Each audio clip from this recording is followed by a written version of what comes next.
Sophia était une belle jeune femme de Wawat, une région de la Nubie ancienne.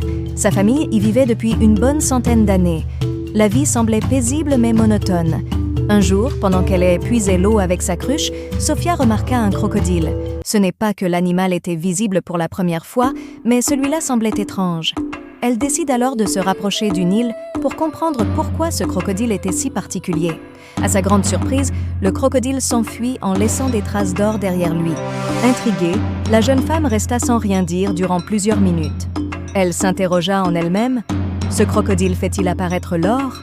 Puis elle sourit et se dit que ça devrait être des restes des pirates qu'il avait sur la peau. Elle s'empressa de regagner son village.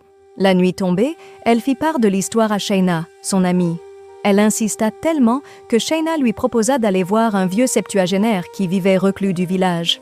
Car la légende raconte qu'il aurait vécu des histoires pleines de mystères et aurait à présent un autre sens de la vie. Le chemin qui menait chez le vieil homme n'était pas commode. Mabaki était loin du village et était considéré comme un ermite. La plupart des villageois le considéraient comme mort car personne ne le voyait. Mais au loin, dans la plus haute nuit, on pouvait apercevoir une fumée qui montait vers le ciel. C'était le seul contact que le village avait avec lui. Sophia n'aimait pas vraiment le chemin proposé par son amie. Elle y allait quand même, car Shaina, une aventurière, l'y encourageait. À 500 mètres du village, tout était sombre. Les quelques arbres présents dans le désert les aidaient à se situer. Tout à coup, près d'un grand rocher, nos deux amis aperçurent une ombre. Cette ombre était comme une confirmation de la sensation de surveillance que ressentait Sophia depuis qu'elles ont emprunté cette voie.